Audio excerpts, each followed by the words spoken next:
gas masks and hand grenades. Gas masks and hand grenades.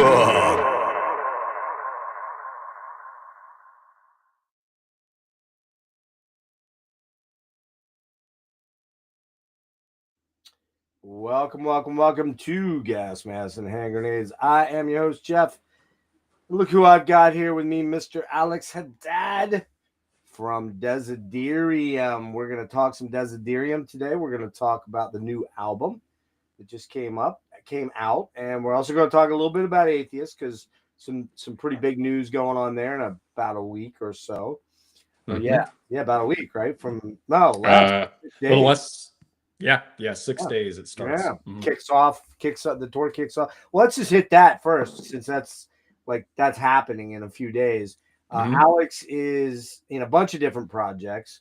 We're going to talk about his major labor of love, which is his Dessiderium project, which is a one-man kitchen sink band. We'll get into that in a minute here when we start to explain if you don't know about Dessiderium, what it's like. But he's also the co-lead guitarist for the touring version. Well, no, the touring and recording version of Atheist. Now both, yeah. Yeah, yep. So, because you guys are working on new material per your boss, sorry. Yes, yeah. We got stuff on the way. I know. It's going to be awesome. Fuck that guy, man. Fuck that gas mask guy. Now we just talked a couple days ago. So, so you guys are going out on the Shred Fest, which starts on the 20th in San Diego? Correct, yeah. Okay. And tell us a little bit about that. Just the whole tour and everything? Yeah, so it's I think it's a new thing they're calling Shred Fest now. So, it's Obscura headlining, Atheist right under that. And then we have Origin, Decrepit Birth, and a newer band called Fractal Universe. So... Fractal, are they French? I believe they're from France. Yeah. Where's Decrepit Birth from? Is that a U.S. band? That's like California. Yeah. I've never heard Santa Cruz Bay Area or something. Yeah, and Origin I think are Ohio, maybe somewhere in that range. Either that or Kansas, one of the two. Yeah, okay. Something like that. But yeah, just a real a whole lot of wanking technical. Going on. Yeah, a lot of wanking, a lot of notes going on that tour, man.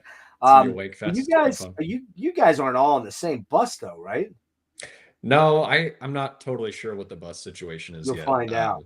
Yeah. But definitely is not going to be all the bands. Yeah, because that's a shitload of people on one bus. That'd be a nightmare trying to figure that whole thing out right there. But would smell. Yeah, definitely would be nasty by the end of that 5 weeks. You going out for 5 weeks roughly, I think? Yeah, I think so. Something like that. And I'm to be honest, I'm having trouble keeping track because then we're doing some stuff directly after, Australia and then Japan. So it's just going to be kind of a 2-month blur. Yeah, no, it's been a dream. Me and Jerry have been nerding out about it a lot because ever since we were kids, we just have always kind of used Japan as a symbol of where we want music to take us or something. So sure. Total dream come true coming up. Yeah. And you've not been to either of those countries before, right? I visited Japan once when I was 17. Okay. My dad and I went on he took me there for my birthday, a little father-son trip. Oh, nice. Probably my favorite trip I've ever been on. So my kid, the one you met at the Atheist show, Lauren. Yeah. She was over for 6 months in 18 or 19 for a college, her last year of college was an exchange thing, and she loved it. I didn't really want to come back, so she went to Japan. Yeah, she was. That's awesome, man. I can't remember where she was living, down in the southern part. Yeah, it's not going to hit me. I'm not going to remember. That's Osaka, okay. Maybe below Osaka. Osaka, I guess is how they it. But no, that's awesome. Yeah. Funny enough, I saw Obscure there actually when I was there. You're kidding me. So there's a weird. That is full weird. Circle of things. That is really weird. Very cool memory. So yeah. How many dates you plan in Japan? 4? Oh, man, I think 4 or 5, something like that. And then I think about the same in Australia. Yeah, roughly the same. Cool. I got a buddy coming to the Brisbane show. I'm gonna to look you up. He's a fucking smoking guitar player. Oh, Yeah, sick. he's a black metal dude that does not the Cascadian, but the true Norwegian stuff. Yeah. And I was Yeah. sending him videos of some stuff that I was doing, thinking I was a hot shot. He's like, "Oh, that's the dude. You're fucking killer player." I'm like, thanks, man. Then he sends me this fucking sweep picking thing, which I cannot do because I have this down finger. And even if I didn't, my fingers aren't very long. So I would struggle with real full sweeps. I can do like triad sweeps and sweeps. And he sends me this video of him just sweeping. I'm like, you fucking asshole. It's like, really? I'm like, really, man? You just slobbered all over me like I'm some great player. Then you throw me that thing, and you know goddamn well you could eat me alive. Yeah, that's funny.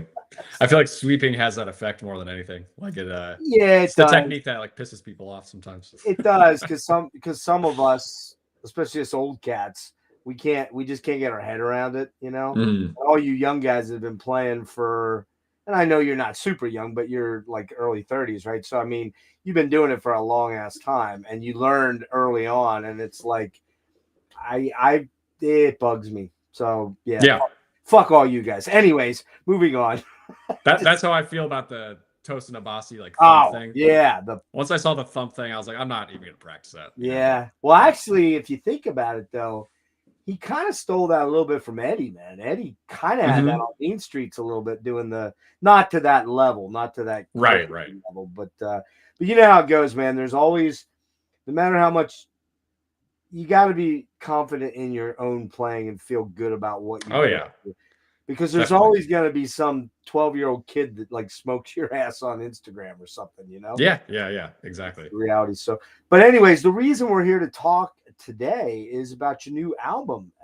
It came out on the 14th, I believe, of March. Yeah, correct. On Willow Tip, and I'm gonna pull up, because I don't have it. I'm gonna pull up a quick picture here. All right.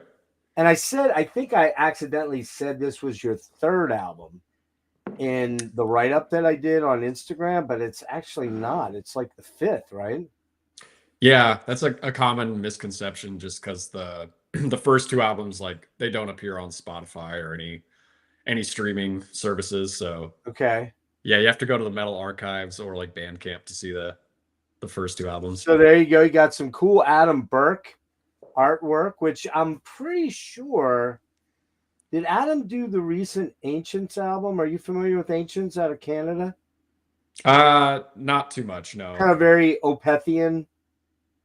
I'm not familiar with them. Far Beyond the Sun, I believe, or The Reach of the Sun. I'm 99% sure Adam did the artwork. Adam has a very distinctive style. Yeah, and he's been doing art for so many bands. So I would assume that's a good gig to be in right now, because there's a handful of guys. I have a good friend who has a YouTube channel that he started called Heavy Art Talk, and he's had Adam on. Nice. Do you know that? Do you know that channel? That sounds very familiar. Yeah, Lee G over there. He did the T-shirts that. I think I gave Kelly one. I don't know if I gave you guys ones because I only had so many of them printed. But I'll fix that in the future. Which, by the way, I'm hoping to come. I'm still trying to decide whether I want to brave New York because it's so damn expensive and just such a pain in the ass. I know I'm not going to drive in. I'll take the train if I do that, or I'm going to probably try to get down to Richmond. It's probably going to be Richmond. Okay, Richmond, yeah. And so yeah, dude, I hope to see you though. Definitely. Yeah, I'm planning to come down. I want to hang with you guys a little bit and of course see the band. So awesome. Yeah, so Keys to the Palace came out on Willow Tip, which is cool. You were on Artisan before? I was on the Artisan era for Aria, the previous album. Yeah. Okay. Any reason for the change, or was it just you go album by album with these projects? There wasn't a huge defining reason or anything. I almost actually signed with Willow Tip for Aria, and then kind of last second, I got in touch with Artisan era, and like Archaic, another band I play in, was on Artisan era. So right, I don't know. I just kind of like it felt more familiar over there. Okay, and they were interested, so we did it. And then now my bass player in the live lineup of Dessiderium. He like works for Willowtip, Oh, and he would just be like, if you ever wanted to work with them again or like get back in touch, that could happen. And yeah, I just thought of it more from the perspective of like he literally works for them, so he has like the he ins. he works with the merch and everything, and like Yeah, if I ever need CDs, it'll just be so easy, that form of communication. And yeah, there's some other stuff in my mind too. But yeah, I just kind of wanted to like see what it would be like with a different label, and Willowtip just felt like a good choice good home. for Right. many reasons. Yeah. Yeah, they got some good bands. One of the I think the one that really stands out in my mind is Sluggage. I've Sluggage. Have you I heard know them? which one you're talking about. Yeah, because I was looking at their whole roster when I joined on Yeah, just to they like. have some cool bands. I know there's other stuff of theirs that I have. I seem to think is Alex's or not Alex? You're Alex. Max's band. Exist. Yeah, they're not on there, are they? I don't think they're on Willowtip. I almost said they're on the Artisan Era, but no, that's a different Well, that's band Max Wait. was I on. think Wait. That Wait was, yeah. something in transit or something like that. Exactly. I'm not sure where Exist is, to be honest. Yeah. I was thinking they were on there, but it's a cool label. They do some really unique stuff. They always do really nice packaging.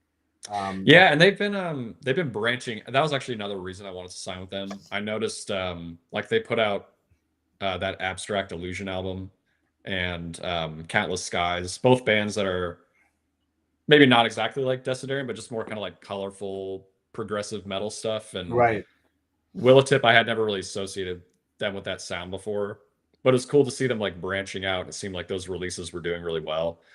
So I just kind of wanted to like be on a label where I stuck out a little bit more for like being not their typical sound, I suppose. Right. I guess the logical starting point here, other than where we just did, was tell us a little bit about Dessiderium, because again, this is really technically the 5th release, but I think a lot of people and a lot of the write-ups I'm seeing, and maybe even yourself, maybe some of the press that you've done thus far, kind of encompasses your later 3 albums as almost a trilogy in a way, like as far as a narrative story with each of the albums. So maybe tell us a little bit about when you got this started, because you're a young guy. To me, you're a young guy. Sorry, you got to understand. You're good.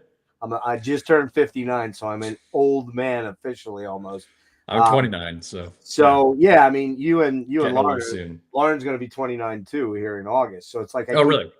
I keep thinking, Jesus Christ, I have a kid that's almost 30. Like, what the hell? How did huh? that happen? And I got started late. I didn't start until 28. If I had started in my late teens or my early 20s, I'd have like a damn near a 40-year-old on my.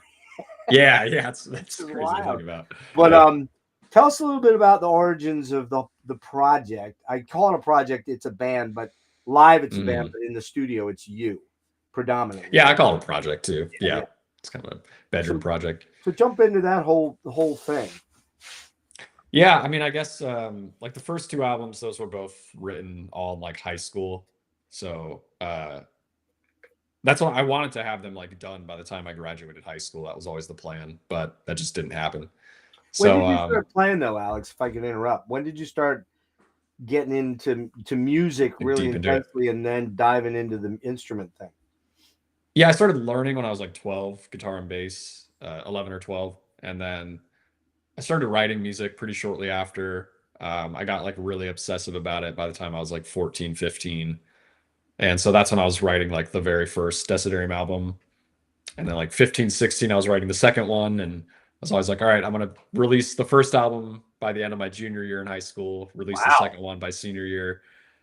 But none of that happened because recording an album's a lot of work and stressful. And I had to learn that, the hands-on way. Anyways, did the first album, that one came out, and then I started immediately, like when I moved to Arizona for college, I immediately started writing Keys to the Palace, which is like the newest one. Yeah, right. And yeah, it's easy for this to get all jumbled. Basically, the last 3 albums, though, I've kind of released them in like reverse chronological order. As far as being written, you mean? Yeah, Shadowburn, the 3rd album, that's the newest of the 3. Wow. Aria was like kind of the second newest, and then Keys to the Palace is like the oldest of the 3. Yeah. Now the interesting point there is, I'm only familiar with Aria and this one. Not gonna lie to you. I may have listened to Shadow It's all Bird good. back when we first connected and met and everything, but I'm not remembering it at this point. But I will. Yeah. But it's interesting to note that the earlier material, which is the later released material, Yeah. you've started to streamline the process a little bit by Shadowbird as far as your writing.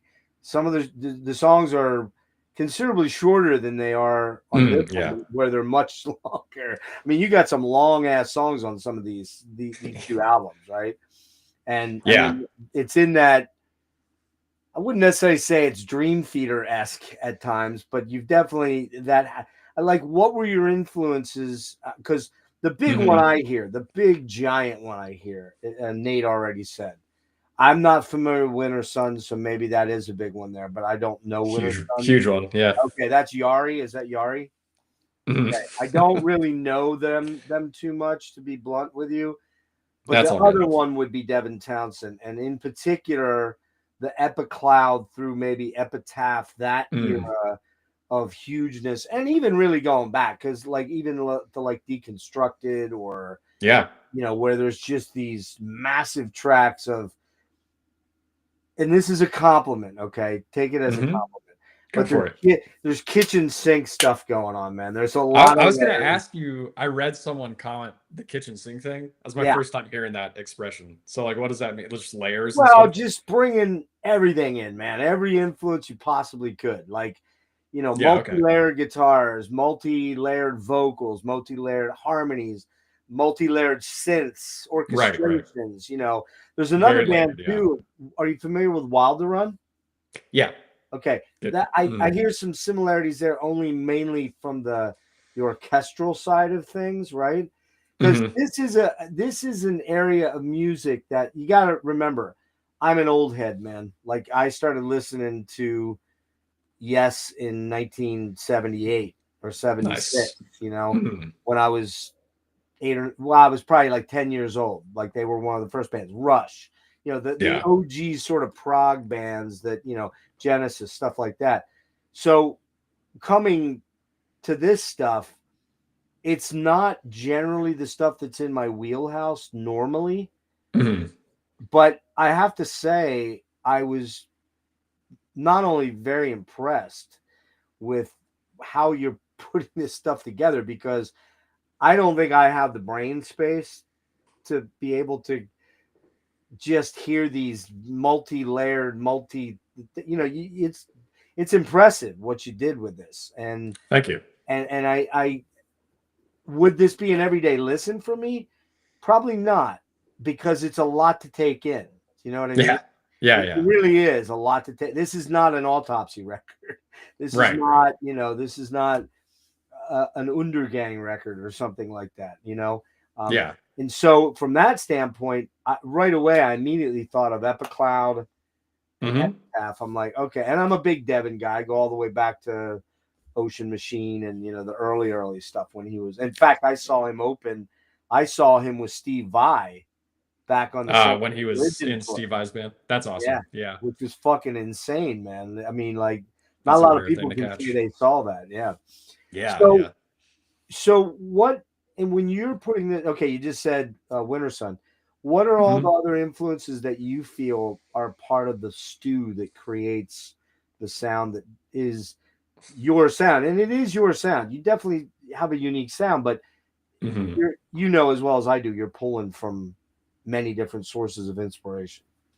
Yeah, so much stuff that's hard to keep track of.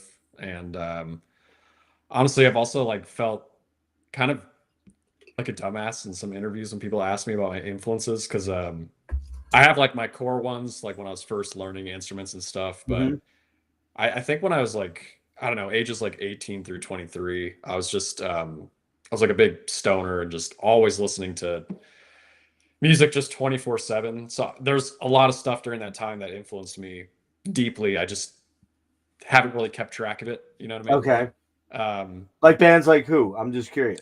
The one that will always stick with me is like KO Dot / like Maudlin of the Well. Oh yeah, Maudlin of the Well. Yeah, Bath. Yeah, that's like a huge influence, Toby, later influence. Toby Driver, yeah. Yeah, I love like anything he does. There's a band called Bal Sagoth that Yep. Winter Sun was like inspired by. I'm really into that fantasy, um, almost kind of avant-garde, just how the keyboards are so they're not simple. Like the type of harmony they're doing is very Complex, kind of complex and very more like romantic classical music. yeah, it's a lot of polyphony, a lot of polyphonic Yes. stuff going on. And Yeah. I will say this, and again, this is a compliment. Remember, you're talking to a very old dude here. I Mhm. hear a lot of, my kids your age, my older, Mhm. big time gamer, loves Zelda, Oh, that's all that huge stuff. for me, man. And Yeah, it has to be there. I'm listening to it it going, okay, is. I hear the video game sort of grandness of this. You know what I mean? And that's the attraction to a band like Winter Sun for me, is it sounds like a video game in metal form, and that's as like a huge video game nerd since I was a little kid. Yeah, that's Yeah. one of my biggest influences too. What were your favorite Um, games as a kid coming um, up to adulthood? I had a few. I like Zelda is always an all-time favorite. Right. The original Spyro the Dragon trilogy is Dude, another those all-time rule. favorite. I gotta admit, Yes. when I bought my kid when I bought a PS2, and that was one of the first Spyro the Dragons, I would play that. That's the only video game I swear that I played as a kid, like when he was, Yeah, and I got it's a like, staple. he'd go to bed, and I'd be like, all right, man, I'm gonna get in. Yeah, time to get to work. I'm gonna get to the final boss on this thing. And that's the only thing I could swear I ever played with him. I had like Yeah, NBA and football, and I didn't really enjoy those, but the Spyro shit so much fun, ruled. dude. My Yeah, sister and I still play them. Yeah, like I've yeah. replayed those games more than anything else. So yeah, lots of games. Like all the classic Nintendo stuff too. I just Oh yeah. love. But yeah, musically, dude, like there's so many influences. I mean, I'm inspired by hip hop producers, a lot of like soul and R&B music, classical music, some jazz, and then just yeah, a shitload of prog rock, pop music, metal, everything. So you're the quintessential well-rounded guy that likes a lot of stuff. You're not just Yeah, I'm not gonna say I like collect albums for everything. Like I right, love collecting metal and hip hop, but as far as like R&B or like classical goes, I more just like make playlists and stuff right. online and yeah, And find like specific songs. you can definitely hear the classical influence a lot in the keyboards. Now, Mhm. um, we'll get to your guitar playing, which is fucking phenomenal, of course, and makes me jealous of obviously, but I mean the synths on this are, which you can kind of overdo in a music like this sometimes if you're not too careful, right? Then it becomes a full on, sort of Nightwish or one of those super symphonic bands. And Mhm. you're careful with that. I mean, there is a lot of synth on here, but you're careful not to have it be the dominant force in a lot of it. There's still a lot of good, heavy, jammy, even genty riffs at times. There's some genty At riffs times, yeah. there, but Mhm. then there's also some really cool, tremolo picks, sort of more black in the metal type stuff, and then you hear the progressive sort of element worked in. I'm trying to figure out like how does a typical song for you start, and where do you know when it ends? Uh, I'll use like the first song I wrote for the album as an example. So like the first song I wrote for this album was track 2, Dover Hendrix.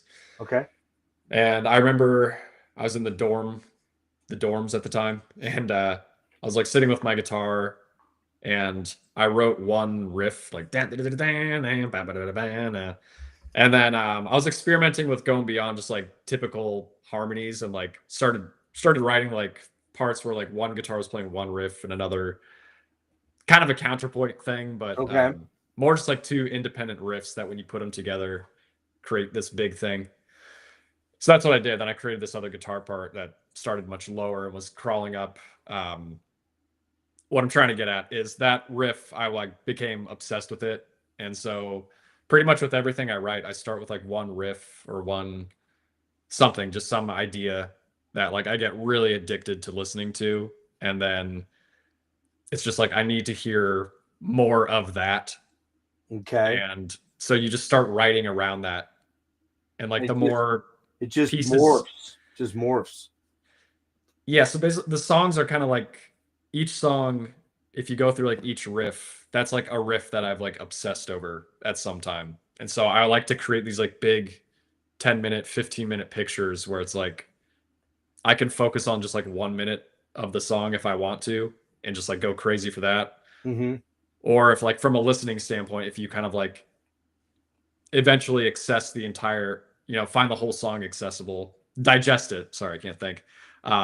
Then you can like sit down and just be totally like stimulated by this long 15-minute song. And it's not supposed to feel long. It's supposed to be very like engaging and all of that. And they are because it's a little daunting when you pull up the playlist or you pull up the YouTube or you buy the CD or whatever, and you go, oh fuck, 15 minutes opening track.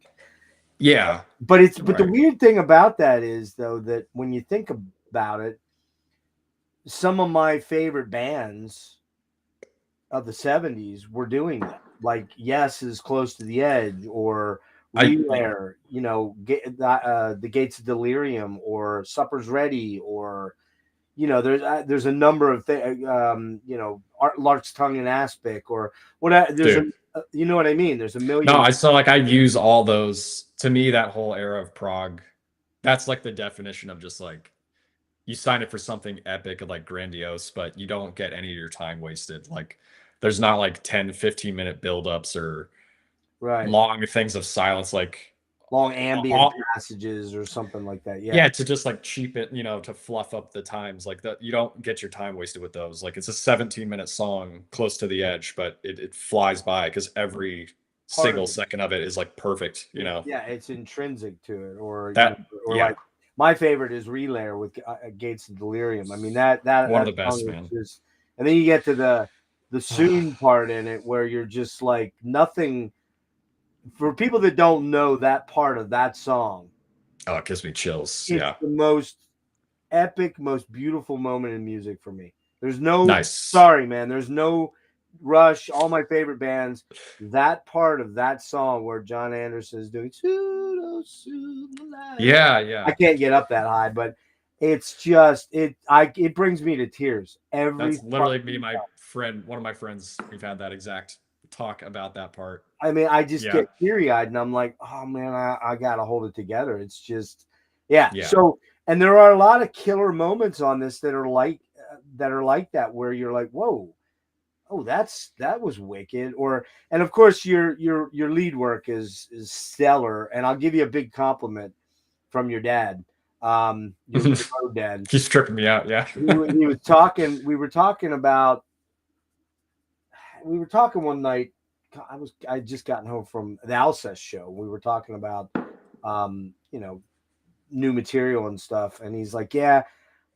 I said, are they writing the riffs? Are you writing the riffs? He's like, well, I write a lot of the riffs, but I give it to Alex, hears it 1 minute and he's able to transcribe it like boom, like that. He's like, it's so bizarre to me. He's so fucking insanely, talented. You and me and him as old heads, we're like, oh, we got to play it into a tape recorder and then relearn it and then figure out. We don't have all these modern tools. Like we don't know how to use them. I have Guitar Pro, but I'm fucking dumb on it. You know what I mean?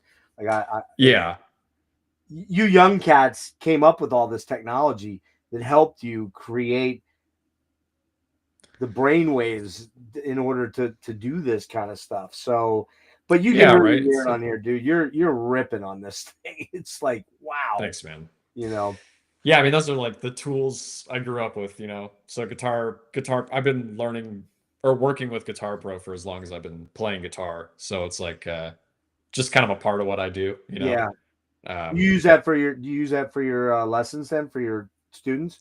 Yeah, to create tabs and exercises and stuff. But yeah, I like to tab out my stuff even when I'm just writing it, because there's something really cool about being able to, even if it's just like shitty MIDI sounds, just hear the whole band picture.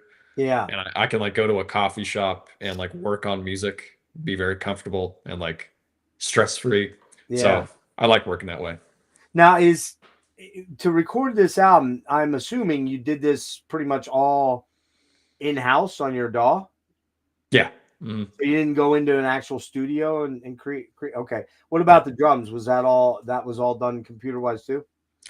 Yeah, so the drums for the last 3 albums, I work with Brody Taylor Smith. We went on tour together years ago, and now he's playing in a great, band called Invent Animate. Okay. But he's just an insane drummer. So I had seen some of the work he did, like especially programming drums, and I was like, dude, I would never be able to tell that that's programmed at all. So yeah, he basically I create like rough drum tracks, send them to him, Look and at then this he dude. just Look at this totally dude. pimps it out. This dude Between creeping in here. What's up, Jerry? We were talking about your dad, Jerry. We were talking about you too earlier. So then we'll get back to you in a little bit here. But Papa Schaefer. yeah, Papa Shaver. Yeah. So you're using Brody. But you do everything else, keys. And I'm kind of curious. I assume that the keys are all MIDI and they're soft synths. I got almost all of them. I got to shout out my friend Thomas Meyer. He did some piano. Yeah, we were friends in school, and he's an incredible pianist. So yeah, I wish I could have got him to just play piano for the whole thing, but I kind of hit him up pretty late notice anyways. So I really wanted to have like real. It's still an electric piano, right? But he's actually playing it. So he did like that piano interlude in Dover Hendrix, and then he wrote his own solo for Pollen for the Bees. I really wanted like a real piano solo for that. So yeah, he did an incredible job though. The rest of it's MIDI. What are you using MIDI wise? What VST stuff are you using for that? I have the Contact Complete package, so I have like I mainly use like Massive for all of the synthesizers and more electronic sounding stuff. Okay. And then I use Contact for like the more real, like orchestral and organic instrument sounds. Mm-hmm. Those are kind of the main two that I resort to. Yeah. How about amps? Now amps and guitars. I mean, you're the Australian guitar maker, right? Ormsby. Yeah, I actually did use an Ormsby to track. I couldn't remember the name of it. Yeah, that's the one you. Is that the one you mainly play, or do you use other stuff too? I did actually. I typically would record with my Jacksons, but for this Keys to the Palace, I did decide to use one of the Ormsbys that I have. Yeah, 7-string, the Rusty Cooley signature. Right. Mm-hmm. And what tuning are you using for that then? I recorded the album in A standard, just tuned down a whole step, which was actually it's a whole story behind that. But I wrote the whole album in 2 steps down, and then I don't know why. In C? Yeah, C on a 6-string. Right. And I was like, man, that's really low. Like, I'm just gonna tune it up so that we can have the same tuning as the last album, so that if we play it live, it's just all consistent. But then when I went to go record the singing, I was like, oh fuck, like that's why I had it lower, because this is out of my range. Yeah. But I wasn't gonna re-record the whole album. So some of the singing on the album's like a little bit shot because of that. It's like really not stuff I can like sing. I just kind of went for it. You mean live? You couldn't recreate some of it? I could barely do it at my house. Like I would get 50 takes of voice cracks and then one that was like somewhat usable, and I was like, I'm just gonna use that. About the higher notes. Yeah, some of the more projecting stuff. Just is a little bit out of my range. So I gotta say that was probably the one thing that really blew my mind, because as I said, I had listened to, I believe I think it was Aria like 2 years ago, and then I'd kind of forgotten. And I don't mean that in a negative way. It's just no worries.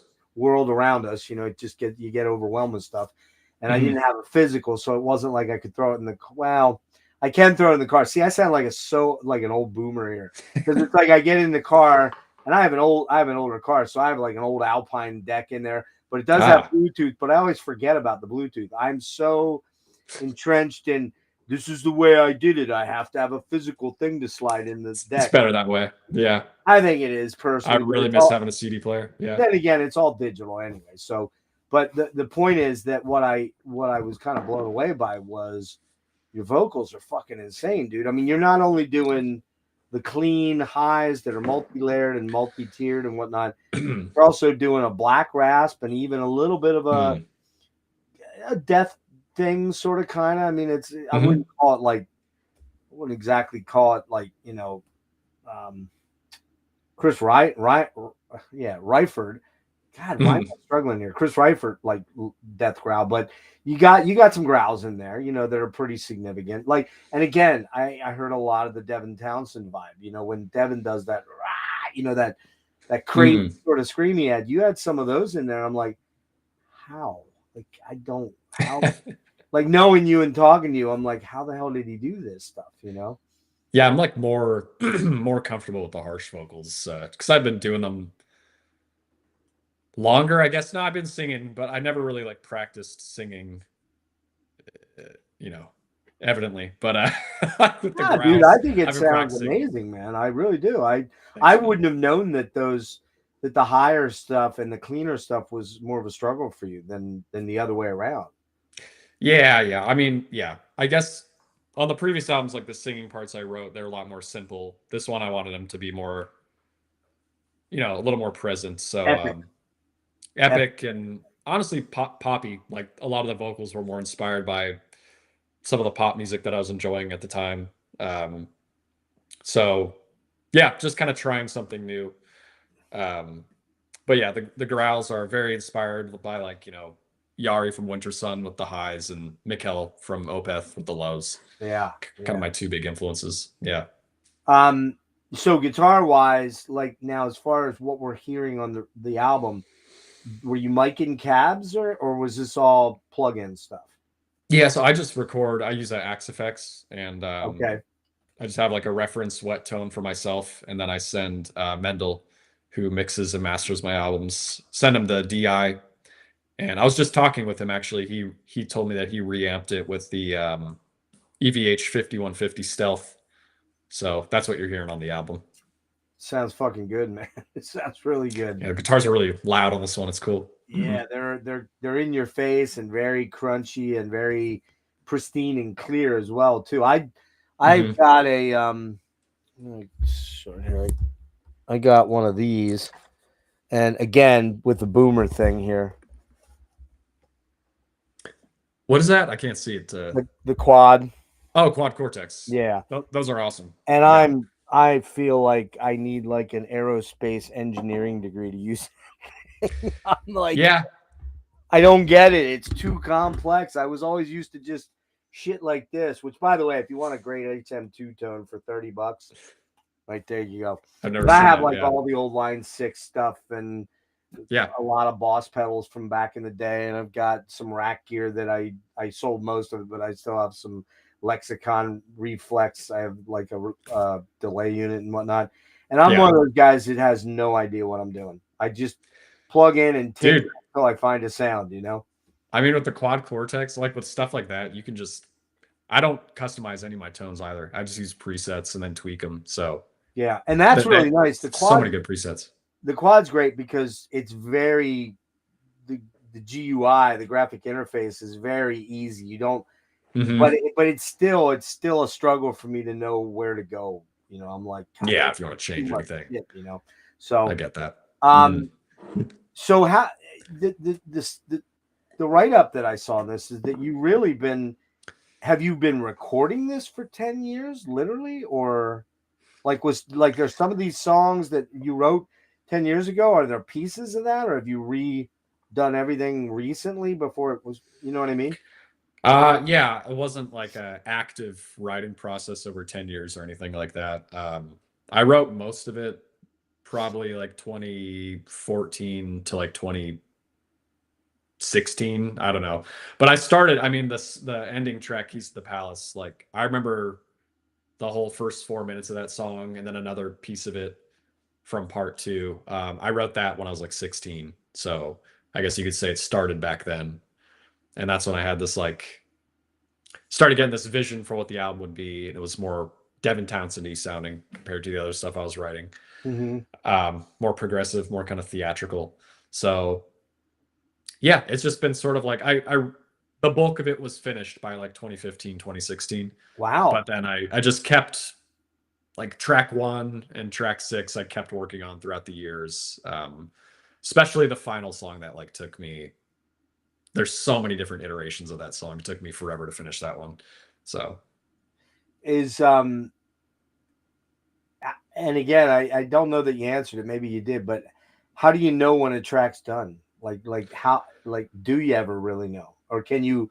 And with digital editing, I mean, and this is the one thing that maybe a guy like Kelly, you know, I'm sure you've had conversations, you guys, before about how back in the day, man, you got in and you had to get that shit done because it was costing you a lot of money to be in the studio.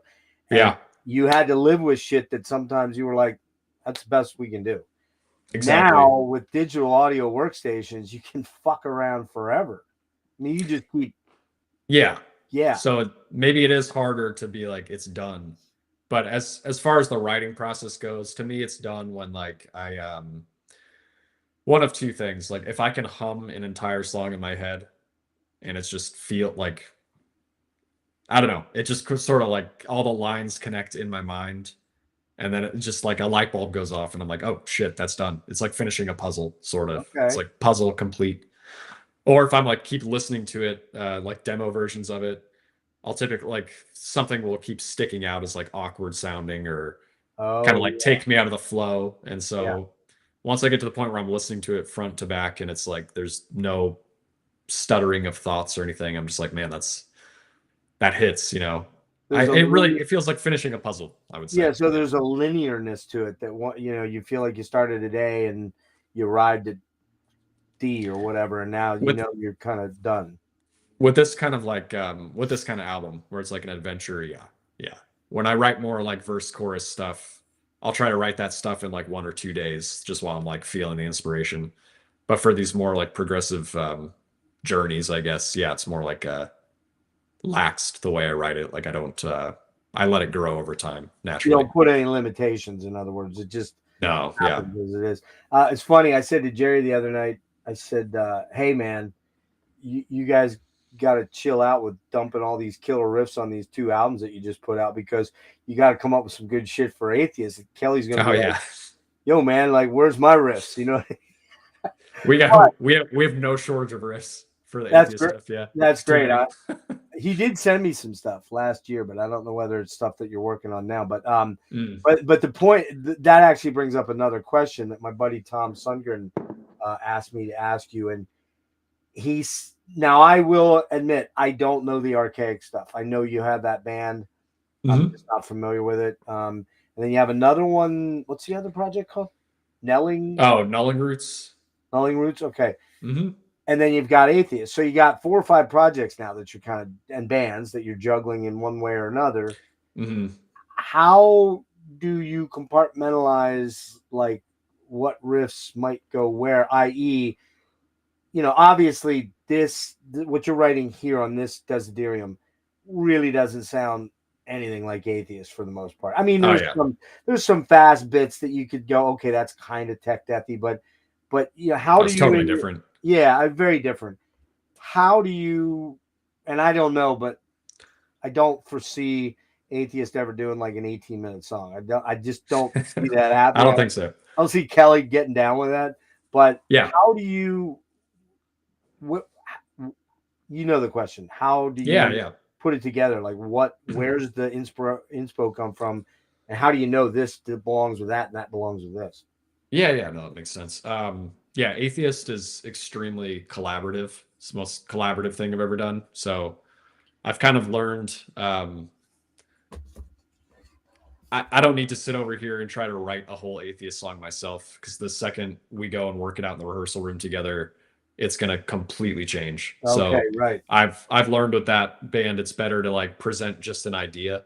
And then if we all get excited by one idea, yeah, we all basically just have like a healthy 5-hour Jam manic session. argument / jam session. Yeah. Shouting Like, out no, like that a goes million there, ideas. not there. There. No, we need to change that. Right.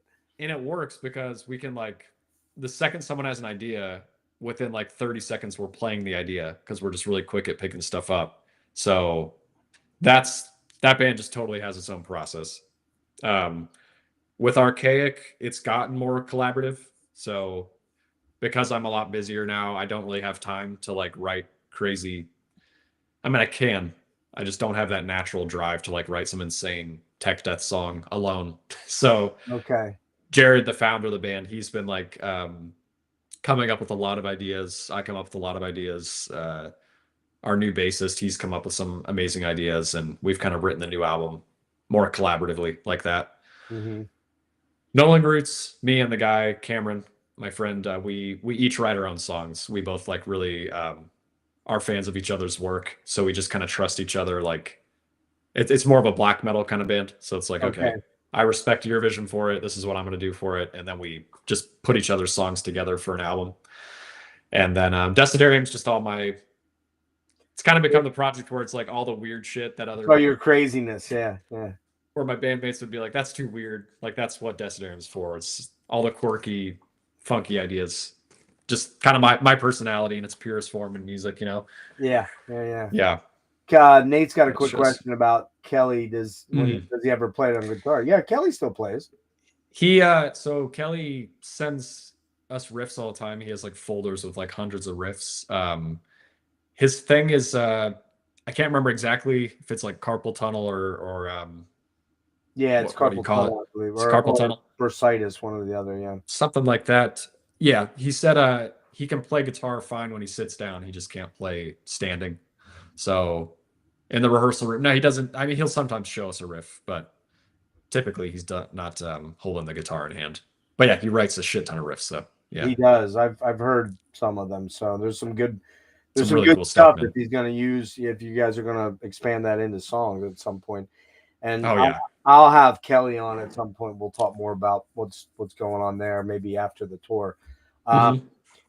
So now this is a project. You did mention that some of the vocals on this one were a stretch, were a reach for you. This isn't a project that you probably would ever foresee taking out, I would imagine, right? Live? Yeah, because you'd need. I would love to, man. I mean, we have done some stuff.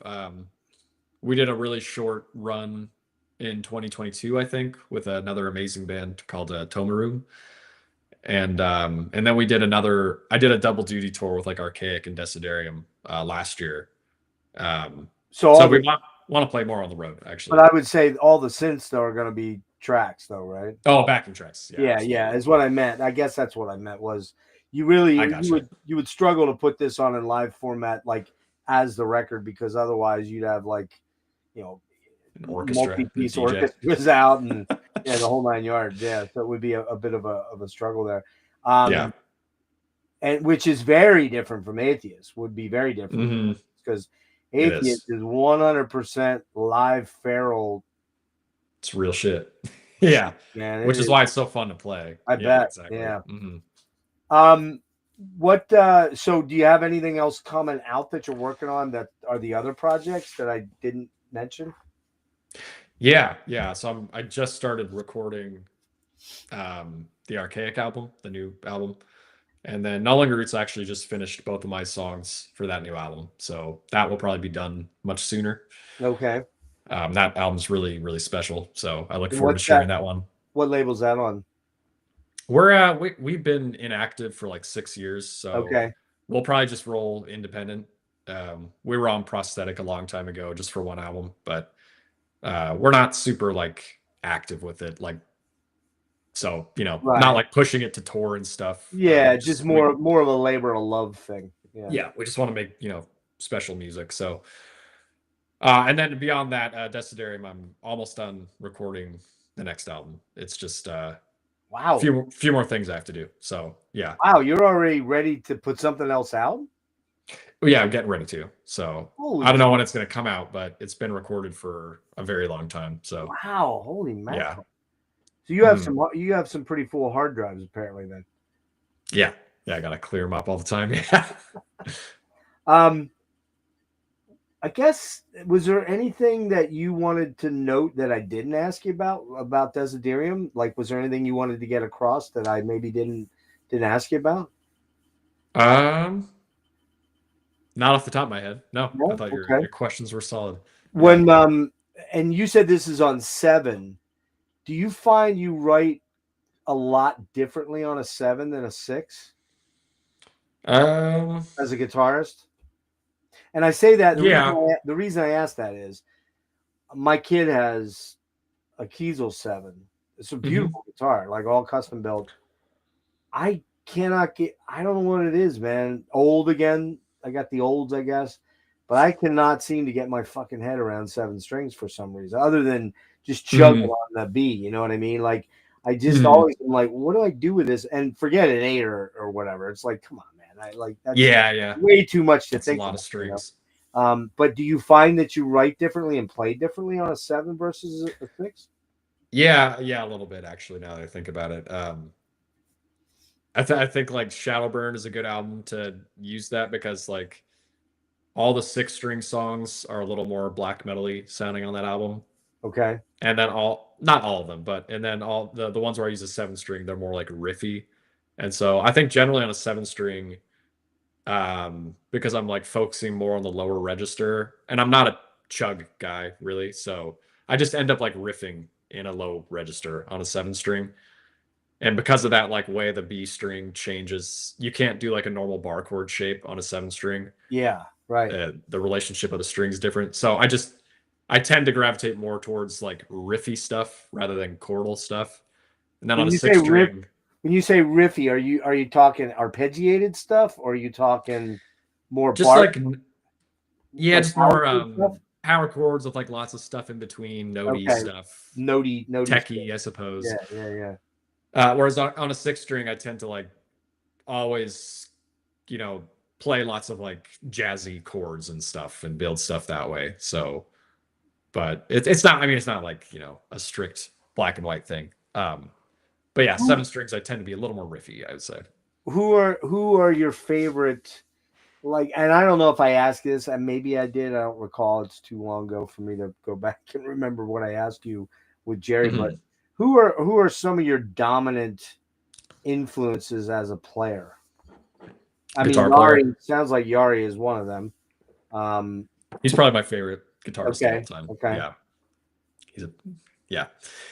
Yeah, he's got that. Someone else mentioned it here, but he's got that kind of Steve Vai sound. Except I love Yari's music. I don't really like listening to Steve Vai, but he's Okay. a beautiful, beautiful player. Oh Just yeah. that really magical sound. Yeah, him. Who else? Paul Gilbert was a huge influence on me as a kid. Just that really intense like pick attack. Oh yeah. More recently, Alan Holdsworth. Been binging him for Oh. a year or two now. You Um, know Brett Garced, no, I'm not familiar. Australian guy that if anybody were to replace Alan Holdsworth, which nobody can, because Alan Holdsworth was kind of in a universe unto himself in a lot of ways. Yeah, You yeah. know, just the wild ass stretches and the tonalities that he would get and the chordal stuff that he would do. You know, I can't play I've any been finally learning his stuff, and I'm just like, dude, like listening to it is one thing. Playing it's just playing like, it is wow, completely that's another. insane. And believe it Um, or not, man, Eddie's favorite guitar player was Alan Holdsworth, which is Van Halen's favorite? which is crazy when you think That's really cool. because he never played anything like Alan Holdsworth, man. I mean, but Brett That's Garced, really cool. check him out. I'm gonna send you Shoot me some. a link, man. Yeah, Yeah, yeah, you got 'cause to I check this can't get guy enough of out. that He's stuff right now. fucking insane. Well, Awesome. any other like prog players? Like one of the influences, one of the things I do hear, and we've mentioned the name before, but I didn't draw the parallel, is I do hear some Yes like stuff. Oh, dude, I love Yes. Yeah, and what's his name? Steve Howe, the guitar Now, player. Yeah, I mean he's yeah. I never spent too much time learning Yes material. Like some of the stuff off, Close to the Edge and like the Yes album I learned, but just spending so much time with those albums, the early Genesis stuff, uh, all this prog, like prog is or Camel, all this prog stuff. This ah, is the stuff I was listening to like when I was foggy headed a lot of the time. So I Yeah, have trouble like remembering all of it. But that's like all I listened to at the time. I would just like lay in bed and just listen to these old prog records oh man, 24/7. Camel's But awesome. Love Camel is a huge Moon Madness and like Camel. what's it called? Mirage or however you say it. Mirage, Mirage. the Yeah. first album, yeah. Yeah, just godly albums. Huge influence on me for I have. sure. I'm not sure if you could. Let me see. I don't know where I put it. I have. God damn it! Where'd it go? Oh, it might be out in the living room. I have. Believe it or not, I have. Camel put out a massive retrospective box set in 23. Ooh. Maybe it was 24. It's no lie. It's 32 discs. Well, I was just gonna ask. It's got four It's beast. Blu-rays, and 28 albums. I've gotten through 8 Damn, albums. dude. Yeah, live shit that never has been Okay. released. BBC sessions. Just total nerdsville on Camel, and then all the albums. Plus, Holy crap. 4 Blu-rays with like concerts. I haven't even thrown them in as yet. And it's what, a year and a half, 2 years later, and I'm still working on the box set. That's awesome. Because they don't have as much like easily accessible. It's hard to find media about them. Yeah, it's hard to find their stuff cheaply Yeah. over here. I ended up buying that from England, and it was at the time I think it was $240, and now if you go on, it was very limited, and now if you go on like Discogs, it's like $600-700. Damn, dude. So, Wow. And of all my things, I'm very careful with my Just look stuff. that up. But that particular box set, I went to pull it out one day to show somebody. I was on a thing, and it fell out of my hands, and it put a big dent in the side of it. And I'm like, no. Yeah, these are like my children, It's like, God damn, it's a man. terrible feeling. Yeah, dude. Yeah, Nate knows, man. You got to hear Garcet. He's fucking insane, man. I mean, he's the Brett Garcet, that's his name. Brett Garcet, yeah, Aussie guy. Pulling up another link. Yeah.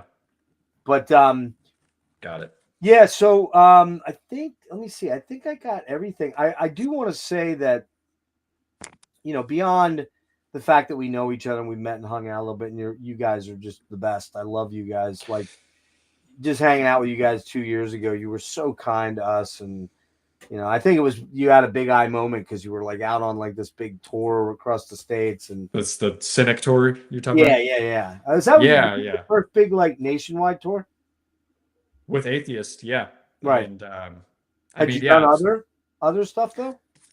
Yeah, I toured before that, but did some big tours before that. But like Cynic and Atheist is just such like nostalgic stuff for me. So that was really a really trippy tour, that whole thing. Yeah, and just being on the bus with both those bands. So yeah, no, I definitely was kind of wide eyed and like. Yeah, but you guys were so kind and so cool to me and my kid, and it's really fun meeting you guys. Yeah. And but beyond that, knowing you, I'm not just saying this because I know you. You're a stellar musician, dude. Like, I mean, you put together music that I could only literally dream of creating. You know what I mean? Thanks, and I don't write that way, so it's not like that's what I'm trying to do, but it's like it's kind of awe-inspiring just listening to these epic songs that are just journeys, as you said. They're journeys. Cool. Thanks, man. And you're a killer player, and I hope that it seems like the album's getting quite a bit of buzz right now. Is that just me, or are you feeling it too? Each album so far it's been like getting more listeners, which is really cool. So yeah, like when it first comes out, I kind of like check the internet all the time to see what people are saying about it. And then after a little while you kind of burn out on that, and it's like, all right, what am I looking for? Let's work on something else. So but yeah, it seems to have gotten a decent response. People who like it seem to really like it.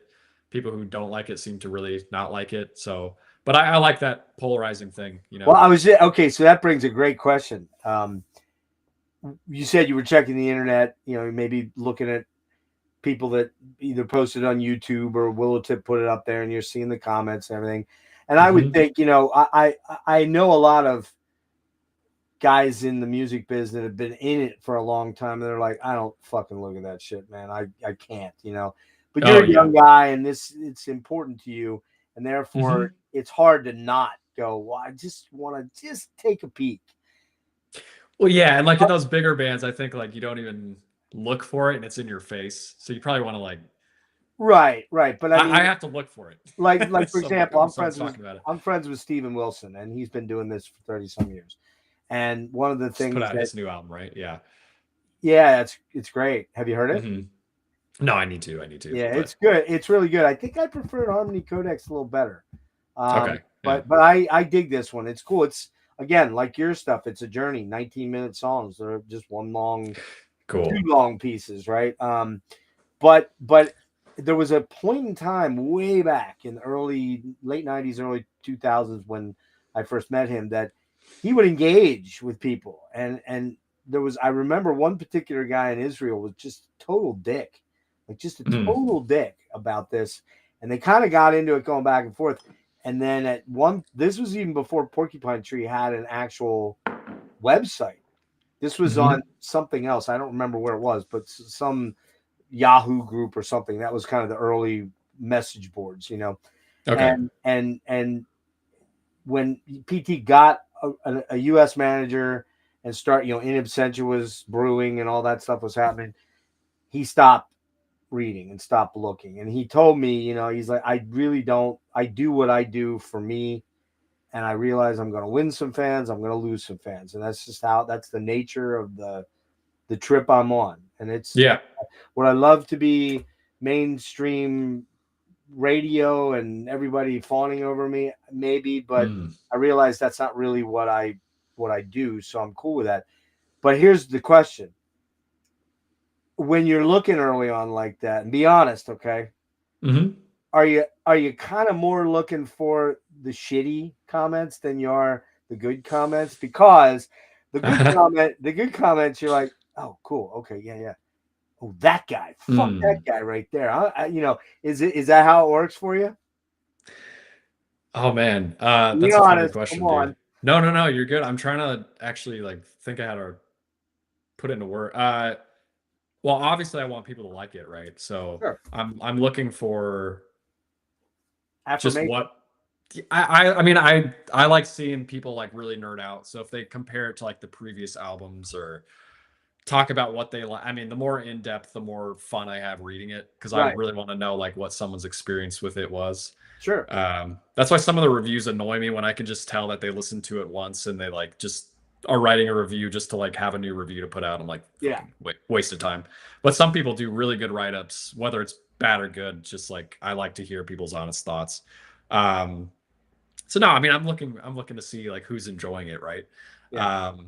The shitty comments, I'm not gonna lie, they make me laugh purely because I used to be such a internet hater myself. You did the troll thing on occasion? As a kid, dude, I was ruthless. Yeah, full-time 9 to 5 hater. I can't imagine you being a dick, but that's funny. That's well, funny. It was my shadow self because in person I was always such an agreeable kind of anxious teenager. Yeah. So then on the internet, it's this is where I have power and fucking yes, I control the narratives. Massive dickhead. So when I read hate comments, it just takes me back and I kind of laugh, So well, yeah, that's good. A little bit of self-introspection there. You kind of geez, I was that douche right there at one point in time, right? Yeah. And then if the negative, if there's actual feedback with the negative comments, and I found that if the negative feedback hurts really bad, there's usually I feel some truth for it. So I've seen some people say that the singing on the new album is sounds kind of flat or off key at times. And that hurts because I'm I know it is. And I was kind of trying to get away with it. Okay. But I'm fuck, I should have really. You didn't, then that brings up, so you avoided auto-tune then? I think we used it for one specific part just because it was I didn't have time to get another take. So, okay. I forget which song. It may have been Magenta. There's one part where I tried to sing it's in the middle of the song. I think we used a little bit of autotune for that, but the rest of it, nothing. Yeah. That's cool. I mean, that man, the auto tune thing for an old head like me is like, ugh. I just, I mean, Yeah. you don't hear a whole lot of auto tune on fucking death metal vocals, and you can't really auto tune that, but the clean singing you can fuck with it, and that I can't stand that shit, man. It drives me insane. I can't stand it when you can tell it's there. It gives you that kind of weird tone right. to your You voice. Get that little that waver of the voice. Yeah. It's robotic. Like fuck, that's But then again, by the same token, I guess, if the alternative is, Vince Neil these days, maybe auto-tune's a little better. I don't. Even I was thinking, maybe I should have used a lot of auto-tune, because then if maybe it's better to listen to perfect sounding vocals. But I don't know. I'm kind of like, I don't know. I enjoy a lot of stuff where the singers aren't always right on, and I was like, this is how I sound, so this is what you're gonna get. Yeah. Well, nah, dude, I'm very picky about vocals. That's the main thing on everything that I listen to. It's the first thing, even with death metal vocals. It's like, all right, that I cannot do the pig squeal stuff. I cannot do the oink oink sounding shit, that kind of stuff. I can't get into that kind of metal. Yeah. But give me a fucking, like, I was at Decibel Fest last weekend, and there's a band called Mother of Graves. Have you heard them? No. Really, really cool Indiana-based, old Peaceville 3 type worship, like very early My Dying Bride, very early Catatonia, like Dance of December. I love all that stuff. Yeah. This guy, Brandon, what a fucking voice, man. He blew my mind. And that's on the same day that I got to see Maddie with Dismember, I mean, and he's a king. Oh, cool. But yeah. Fuck, man. Brandon, I think I'm 99% sure his name is Brandon, the singer from Mother of Graves. Fucking Mother of Graves. Okay. Mother of Graves. Checked out their new album, Periapt of Sorrow, maybe. Okay. It's killer. It's so Dance of December, Brave Murder Day, Turn Loose the Swans. I love. So good, man. Those are classic albums for me. Yeah. So I'll definitely check it out. But it's not a ripoff either. And the thing that really stuck out was he sounded very Michael Ockerfeldt, period, Brave Murder Day, which to this day, I think that's Mike's best vocal of all time. That agreed, man. Yeah. That and My Arms Your Hearse. Those are, and they were like the same time. Yeah. His vocals are just next level, like untouchable. Throaty and just like, extra emotional on those. Throaty, that's it. That's the thing. All right, so we'll tie it up here real quick because you got stuff you got to do and get ready to go to San Diego. Yeah, all good. But again, when I put this together, I put a nice write-up and put links and everything. And then when I jumped back into Restream, I changed the date, and I didn't realize it changed it on YouTube and wiped out everything I did. So I have to go in and repopulate all that stuff. Won't take me that long. I'll get the links up. Bandcamp, Willow Tip, two best places to get vinyl. Yes. Yeah. Right? And absolutely. CDs too. I think there were CDs. We have vinyls, CDs, shirts. We have hoodies for the first time, some long sleeves, T-shirts, just with the album artwork. So yeah, you can get all that stuff on Bandcamp or on the Willow Tip website. Yeah, go check this stuff out. I was gonna play how do you feel? Do you want me to play a song here at the fade out, or you got to roll? I'm not. I got time. Yeah, you want to play? Okay, I'm gonna play I'm gonna play the shortest song, just so we're clear. It's actually my favorite. It's actually my favorite song. I really dig "A Dream That Wants Me Dead." I think that really is cool. Oh, cool. So we'll do that one in a minute here when we wrap. But I did want to reiterate. And actually, Nate said he was at the LA. I'm assuming, Nate, you mean the LA Atheist Cynic show, I believe, right? Yeah, we've played LA a few times. We played there at the New Year too. So I'm not sure. I didn't. I don't think it was that one. I think it was the Cynic tour. Okay. But he said Jacob from Defeated Sanity. Yeah, there you go. That's awesome, dude. Lily Gruber, is that how you say his name? The drummer? Lily Gruber, yeah. He was at our show in Berlin in Europe. That was. Oh wow. He was him and Jerry are friendly, so got to meet him as well. That was really, really cool. Cool. Yeah, I bet that's another aspect of this thing that I just thought of. going out on tour here and going over to Europe and doing some festivals and things like that, you're probably getting to meet some people that you're thinking, I'm never going to meet those dudes. You know what I mean? Like, yeah, right. I'm never going to meet those guys. Have you had any one moment where you were like, holy fuck? Oh, I'm sure I have. Yeah, I'm sure I have. I just can't think of it off the top of my head. But yeah, I've seen some cool people at shows. I remember at the LA show, Michael Keane from the Faceless was there, and that was cool, man, because I grew up when the Faceless was on top of the world too, and there's just been a lot of cool like musicians that I just see. Kelly would just be chatting with them and stuff. Yeah. So, but it's all kind of a blur. I'd have to think about it. Okay, that's cool. Mhm. Let's real quick recap on. So the album is The Keys to the Palace, and it's out. Came out on the 14th on Willow Tip, and you can get it on Dessiderium's Bandcamp or Willow Tip's Bandcamp or Willow Tip's website. And it's a really fantastic album. I mean, Atheist is lucky, man. Got two really creative forces. Well, not only that, because you got Dylan and you got fucking Yoav. So you got really So 5 killer musicians, right? yeah. Everyone has so much like shit they do, so much Talent. input. So I saw Yoav posted a Stevie Wonder cover of him singing. Did you see did a little that? bit of singing, yeah, man. I was Yeah, like, sounded nice. what the fuck? And man, I mean, he's a great guitar player too. Holy shit. Yeah, Yoav can play guitar too, for sure. Yeah. So I've heard him like sing sometimes, but that was the first time I really heard him. Well, no, his band opened for Atheist in in South America. That tour really was a blur, so I can't remember. Oh, Chile, the first date. Okay. So I have seen him sing, but not like that. That was cool hearing him sing. That was cool. Like I was like, damn, I didn't know the boy could sing like that. Check him out, man. Yeah. But yeah, so you guys are going out on tour starting on the 20th, 420. 420, man. For all you 420 fans out there in San Diego, bring your bud and stop by the bus, and Kelly will accept you with open arms. Yeah. It's legal out there, so who fucking cares, right? Oh yeah, that's chill. And yeah, it's funny down at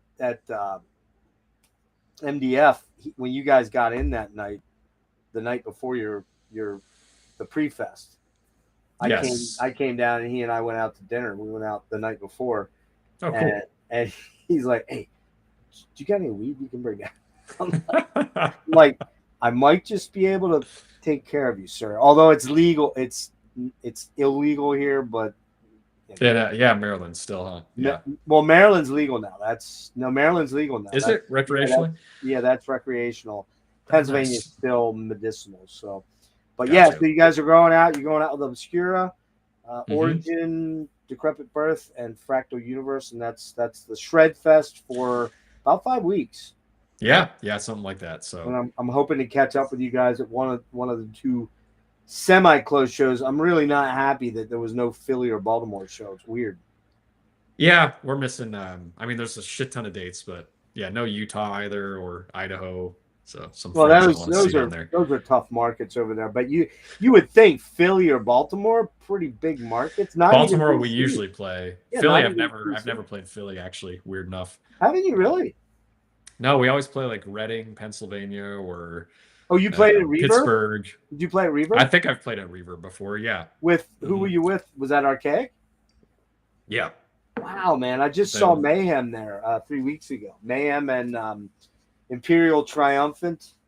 Are they touring together? Imperial Triumphant is. Are they the second? I think they're really popping off right now. Yeah, they're starting to hit hard because of that new album. I met Zach. He's super cool. I'm gonna have him on soon. So when they get up with their tour, but so you guys got that going on. Then you're going overseas to Japan for a couple dates in June or July. Doing Australia first at the end of May, and then into June, and then Japan right after that in early June. Mm-hmm. And then do you have anything planned for Dessiderium right now? We're trying to set up something for October. I've had to turn a few things down just because the Atheist schedule's been really busy. But I do want to do something. So put out this new album. I want to get out there and play it a little bit. Will Archaic hit the road too after the new album, or no? Or don't you know? When the new Archaic album comes out, yeah absolutely. Okay. Mm-hmm. All right, man. Well, So that's anybody got any questions? Hit me now with them. But in the meantime, I'm gonna play a song. Sit back and relax because it's kind of gonna be long, like all of Alex's songs. it's a sleepy song too. Yeah, this is kind of the mellower. This is the more chill song on the album here. Glad you like it. Yeah, But I I like this dig one it. too. I dig it because I like the darker tones on the guitar overall. Yeah, because yeah, totally. I think the thing that really shocked me about this album is it's very bright. It's very up. Yeah. It's very happy in a weird way. You know what I mean? In fact, I almost axed this song because of that. I was like, maybe it could just be like a 5-song, fully like crazy bright album. But Right. the drummer Brody, he really fought to keep this one in, and I'm really glad he convinced me to, because it's a nice like breather and It is. change of pace. It's a little bit of a change of pace track, and it lets you take a step back and kind of catch yourself from all the histrionics. And again, I mean it in a nice way. I don't mean it in a bad way. So you're good, man. Yeah. Give me 1 minute here. Mm-hmm. We're gonna need to mute our mics then when I go live, so it'll be just a sec. Give me 1 second. No problem. I'm gonna do this. I'm gonna do that. I'm gonna do this. All right, we're all queued up to go, and yeah. So I'm gonna hit miss cancellation. Might echo a little bit, and I'm gonna hit mute. So if you hit mute on your end, we'll go live. We'll go live now. Do now.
Man, dude, that's that's some heavy shit there, man. That multi-layered part at the end where you got the rasp going on as your upfront vocal, and then you Mhm. all the harmonies backing. Wow, man, that's an intense track. I mean, you Thanks, man. hear you shred it all on that whole track. It's the only song on the whole album you don't go fucking bonkers on the guitar, but very Yeah. very emotive, very effective emotionally. I think Yeah, it's the more I don't know. Yeah, there's like a little bit of that older Catatonia influence and a little bit some there. some of Yep. the some of the like slower kind of Devin Townsend tracks like Planet Rain or Yeah. Deadhead, that kind of thing. Yeah, Yeah. I was thinking Deadhead, man, because it's just got that build sort of vibe to it. You know what I mean? hmm So very well done, man. Very very well done. I'll be Thanks, dude. grabbing a copy. You're not taking stuff out with you, are you? Or are you? I guess I should bring some stuff. Yeah, maybe I some would bring a CDs. couple. Yeah. Yeah. I probably don't want to bring vinyls, but maybe some Yeah. No, CDs or that's something. yeah. Bring some CDs along. I'll snag one there at the show, I'll and definitely bring one for you. Yeah, man. I'm probably gonna grab a vinyl here when we get done. Yeah, man. So I'm sorry that we had a little bit of a snafu yesterday. It was No, thanks for being not flexible and exactly making it like I work. woke up and was like, "Oh Christ, I got to drive to Philadelphia." You got to be kidding me, man. It's all good. Especially because my starter's being replaced on Wednesday in my car, and it's iffy sometimes whether it starts. And I'm like, "Look, I'll come down and get you if my car starts, but I don't know what else to do." But Kind of sketch. Yeah, you got to do what you got to do for your kids. So, exactly. but thanks so much for being flexible and for shoehorning me in here before you go out, and hopefully Yeah, I'll man. see you on the road soon, man. I would love that. Yeah, yeah. So Richmond, you said most likely. Either Richmond or I did start thinking that what's the tour? You don't know the itinerary, do you? God, no, no. I keep having to look. Let me look real fast here before we jump off, hmm and I'll see. I need to look at the dates. There we go. Lamb Goat. This here we got it. All right. Wow. Okay, wait. New York is the 1st of May, and Okay. Richmond's the day before it. Okay. So I've been to the Canal Club and the Gramercy. New York is just one of those things that I got to sort of take a look at, what's going on with, because to go into to go into New York, I'm going to drive to Jersey. I'm going to take the train in because I'm hmm not driving into New York. I don't do that No, screw anymore. that. Yeah. Because parking's $50, right? Yeah. If you're lucky, and then on top of that, so I'd rather spend the money on the train where I don't have to worry about driving. I can just get on the train and take a nap if I want for an hour out to my stop.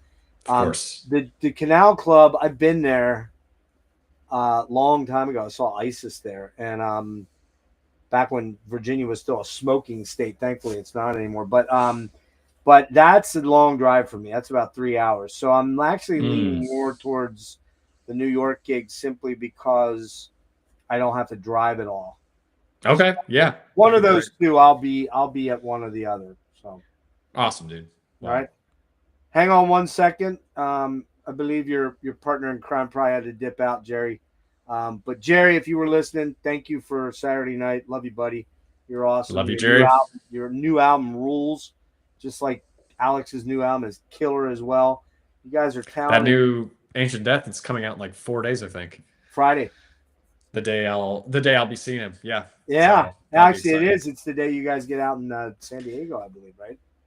Yeah, but he's let me listen to that album a handful of times, and it's incredible. It's So really, really, really, really good, man. I was so good. kind of mind blown by it, to be honest with you.